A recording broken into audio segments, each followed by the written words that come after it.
طيب لو في الطفل الأول مثلا ما رضعش طبيعي، يعني الأم دلوقتي عندها في الطفل التاني أو في التالت، الأولاني ما رضعش طبيعي والتاني ما رضعش طبيعي، هل ده معناه إن التالت برضه مش هيرضع طبيعي ولا ممكن جسمها يتغير فترضع يعني يبقى فيه لبن؟ انت بتتكلم برضو سبحان الله عن فكره مرسخه يعني برضو اللي انت قلتها دي نقطه كويسه جدا. احيانا بتجيلنا الام الطفل التاني، مم. فهي جايه من اول يوم ولاده مثلا، او احنا مثلا يعني طبعا كده كده المفروض اي حاله ولاده يبقى فيه دكتور الاطفال موجود، فتلاقي الاهل والام لسه في البنك تقول للدكتور ايه، لو سمحت اكتب لنا اللبن الصناعي عشان نشتريه عشان ندي للبيبي الرضاعه. لأن هم عارفين مسبقا. ليه يا مدام؟ مم. اصل هي الام ما رضعتش الاولاني طبيعي.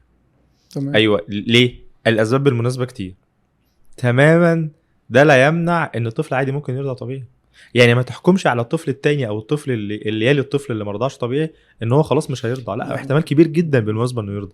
أسباب عدم الرضاعة الطبيعية مش ثابتة، لا، وارد إن هي تتغير مع بالظبط. أي طفل، مع أي رقم يعني في الأطفال. هقول لك ممكن تكون الام اللي جابت الطفل الاولاني دي ما سمعتش الحلقات بتاعتنا ده أكيد. فغلطت فانها رضع ما صناعي. ده محفز إن الأمهات تسمع ايوه. الحلقات بتاعتنا. فانت لو اديت التجربه حقها من الاول خالص، تمام. فهتلاقي الامور ان شاء الله تمشي كويس. وبنسبه كبيره عايز اقول لك ممكن اكتر من 80% مم. اللي الامهات ما رضعش الطفل الاولاني طبيعي تمام. هيرضعوا طبيعي في اللي بعد كده لو مشوا على الخطوات صح.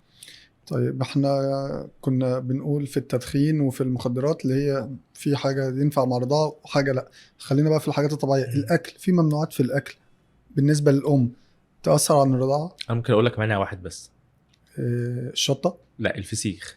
عشان الفسيخ. بكرهه. اه، ما حضرتك ما بترضعش. انا بكرهه. وبعدين الفسيخ مش شطة، الفسيخ ملح. لا لا، أنا يعني بص، اكتر سؤال بتسأله طبعا بالذات بقى ده في الاوقات، بتتسأله في شم النسيم أكيد. اكتر سؤال بص يعني عايز، ممكن يبقى يسأل ام ما فكتش الخياطة عايز أفسخ. اه لو زي دكتور ممكن اكل فسيخ. طبعا احنا بنشوف ناس طبعا ستات او رجاله يعني هو مدمنين الاكله دي. فلو يعني لو جنبنا الجانب الشخصي ماشي، وعدم حبي احنا عايزين الجانب للاكله دي، العلمي. اه انا بنسبه كبيره جدا معظم الامهات اللي شفتهم عملوا ده ولادهم تعبوا جامد جدا. عملوا ايه؟ عملوا فسيخ ولا اكلوا. أكلوا فسيخ؟ اه تمام. هي بص ما اعرفش، يمكن عشان أنا مركز مع الاكله دي مش اه. عارف، بس لا، الاطفال بتخش في نزلات معويه شديده. طيب خلينا نتكلم غير بشكل عام. الفسيخ اه. هم كانوا عملوا دراسات قبل كده على الامهات اللي في جنوب شرق اسيا بالذات، لان المناطق ديت هو اصلا اكلهم عباره عن شطه وبعض الاكلات التانية واندومي. مثلا. لكن وفعلا نسبه اه. الاكل السبايسي او الحراق هناك يعني كبيره جدا، عشان كده ايوه. الدراسه اتعملت هناك. مم. فهو للامانه العلميه اكتشفوا ان مفيش تاثير بيحصل في اللبن او تاثير لا يذكر يعني. ده بالنسبة للشط. بالظبط. تمام. او بالنسبه للاكلات بالذات السبايسي او الحراق او الكلام ده. تمام. لكن بشكل عام مم. احنا ما عندناش موانع في الاكل مم. غير لو انا اكلت اكل ملوث. وبالمناسبه سواء بقى كان هنفترض مثلا فسيخ، رنجه. تاني فسيخ. ما هو ماشي. عشان اكون صادق يعني. ماشي. وخلينا لو اتكلمنا اجابه دبلوماسيه ممكن نقول ده بسبب ان هو ما كانش معمول كويس. ماشي اه، انت لكن في عارف ناس الموضوع. بتعمله كويس. طيب. بالظبط. يعني اعتقد ان هم قليلين. فهل لو قلنا الغالب فالام تمنع احسن يعني. احسن. ماشي. فطبعا ده بيعتمد على ان هو السمك ده يبقى متملح او كده. فطبعا لو وصل لمرحله معينه من العفونه او كده، وطبعا وفي بيبقى الافلاتوكسين اللي هي اشهر حاجه بتبقى في الاكلات المعلبه او اللي حصل لها نوع من انواع العفن. مم. فطبعا ده بيعمل مشكله كبيره للشخصين، للام وللطفل. فلو استثنينا الاكل الملوث اللي هو ينطبق على الاكل، ينطبق على الشرب، ينطبق على الفاكهه، مفيش عندنا موانع. لكن تمام. احيانا بتلاقي بقى الطفل لو الام اكلت اكلات معينه وحصل له مشكله. يعني مثلا النزلات المعويه بتلاقيها كتير جدا في الصيف مم. للاطفال اللي بيرضعوا رضاعه طبيعيه مطلقه. ليه؟ لان لما باجي في الصيف احنا بنبدا فاكهه الصيف بتبقى كتير في الغالب. بتبقى الفواكه اللي فيها ميه زي البطيخ او الخوخ او المشمش او البرقوق او العنب اللي هي بنسميها الفواكه اللي جواها ميه. مم. الفواكه دي ممكن بيبقى فيها فيروسات فعلا بتعمل مشاكل، ممكن ما تظهرش على الام بس تعدي للطفل، فتبدا ان تعمله هو مشكلة. يعمل له مم. مشكله. عشان كده تلاقي مثلا الام طفل جاله نزله معويه جديده، انت اكلت ايه؟ تلاقي كده اجابات واضحه، اكلت سمك مم. او بلاش بقى فسيخ، اكلت سمك او ايوه كده. اكلت بطيخ مثلا. اه. اشهر حاجتين. ولما عشان برضو نجيب سيره السمك، هو مش بيبقى عيب في السمك، هي معظم الاسماك بيبقى فيها ممكن نسبه بقى زيبق او نسبه مثلا حاجات فيروسات اللي في السمك بتبقى كتير شويه، فبتعدي في اللبن فبتعمل نوع من انواع النزلات المعويه للطفل. تمام. فزي ما قلنا لو انا حاجه معينه اكلتها وبتعمل لي مشاكل مع الطفل، مم. ممكن امنعها اسبوع او اسبوعين وارجع اخدها تاني بكميات اقل. تمام. الطفل بعد الرضاعة دايما كده الأم بتشيله وبتقعد تخبط عليه لغاية ما يطلع الهواء اللي في الرضاعة. مهمة الحركة دي ولا دي بيحبس بيها بعد الرضاعة بس؟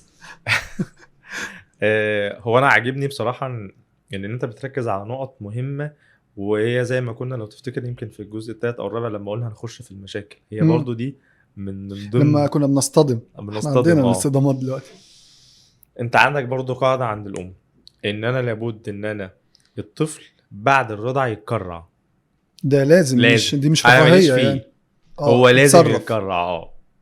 طيب اه لو ما اتكرعش بتبدا بقى تلاقي فيه طبل كده على انا ظهر عايز الطفل. تعريف التكريع إيه؟ يعني ايه مفهومنا، ايه هي نتجت عن ايه، انا استفدت منها ايه؟ هو الطفل بيعمل الحركه دي لما بيكون بيبلع هواء كتير مع الرضاعه. حلو. فلو احنا زي ما انت قلت عرفنا التعريف، فهنبقى عارفين ان هو ده بيحصل ليه، وممكن لو ما حصلش ما يحصلش ليه. اخد هوا كتير مع الرضاعة، هسيبه له، ايه المؤثر في كده؟ لا، هيعمل له مشاكل. احنا حلو. عايزين نتكلم في العكس. تمام. يعني ايه؟ يعني الطفل انا لما بشيله في الوضع واقف، نجيب بقى الموضوع من الاول نفصله. مم.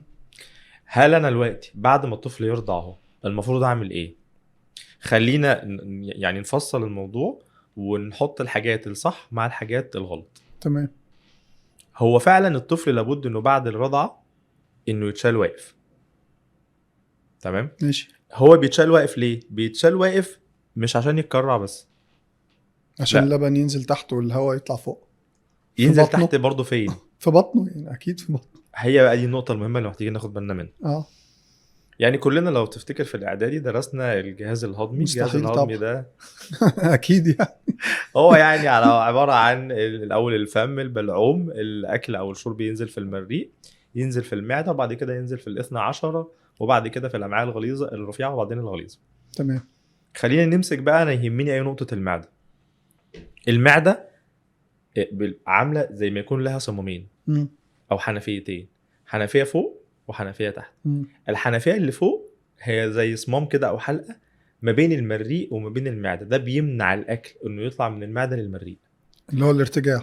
مثلا. مم. الصمام التاني ما بين المعده والامعاء الرفيعه اللي هي بدايتها الاثنى عشر. تمام. الصمامين دول في منهم واحد بيبقى مهوي شويه عن التاني. يعني الصمام الاولاني هو شغلته الاساسيه انه يمنع اللبن انه يطلع من المعده مم. للمريء. ده اللي مهوي. الصمام ده عند بعض الاطفال اه ما بيتكونش بشكل قوي غير عند 6 شهور، لكن عند تقريبا 100% من الاطفال الصمام الثاني اللي ما بين المعده والاثنى عشر مم. فعلا مجرد ما اللبن ينزل من المعده للاثنى عشر بيقفل، فيمنع اللبن انه يطلع تاني من الامعاء او من المعدة. الاثنى عشر للمعده. تمام. كده تمام. تمام. فالمعده عامله زي 6 بلف، تمام. انت بتنزل اللبن في اتجاه وبتخليه يخرج في الاتجاه التاني. طيب اللي مهوي ده دخل شوية هوا. اللي مهوي ده اه انا الطفل اخد لبن وهو تمام. مم. الهدف بقى من الشيله دي ايه؟ الهدف من الشيله دي مش انه يتكرع بس. مم. زي ما قلنا الكرع ده معناه ان هو بيمص من صدر مامته او من الببرونه اخد هواء كتير. لا، مم. الهدف الاساسي ان اللبن ينزل من المعده للاثنى عشر. يعني انت النهارده من خلال الصمام اللي هو الآمن، اللي هو بالظبط. ما بيعديش أي حاجة غير اللبن. بالظبط. تمام. يبقى انت كل ما تحافظ على ان المعده تنزل كل اللي فيها من المعده للاثنى عشر، كل ما بتقلل فرصه ان لما الطفل تنيمه انه يرجع او يقشط كميه كبيره، لان زي ما قلنا الصمام اللي ما بين المعده والمريء احيانا بيبقى مهوي. مم. تمام. شفت ساعه رمليه قبل كده؟ ايوه اه. هي دي الفكره. مم. يعني الساعه الرمليه انت بتحط كده وبتبدا الرمل ينزل بالراحه خالص. صحيح. لو انت جبت الساعه الرمليه وقمت مميلها، مفيش حاجة تتحرك. طيب لو انت ميلتها سنه بسيطه هينزل الرمل، بس هينزل بمعدل بطيء، بدل ما كان هينزل في دقيقه مثلا هينزل في 5 دقائق. صحيح. فانت هي دي الفكره. انت لو شلت الطفل او الهدف الاساسي من شيل الطفل بعد كل رضعه ان اللبن ينزل من الامعاء من المعده للامعاء، فبالتالي انت حتى لو مسكت الطفل من رجله ونزلت راسه لتحت مفيش حاجة مش هترجع هينزل خلاص. لبن. يبقى ده الهدف الاساسي من الرضع. طب ده يتحقق ازاي؟ يتحقق انك لما تشيل الطفل لمده مثلا 10 دقائق بعد كل رضعه تمام. وبتخبط عليه، لو هو في ال10 دقائق دول اتكرع او ما اتكرعش دي مش قضيه. طيب النقطه الثانيه، يبقى ده معناه ايه؟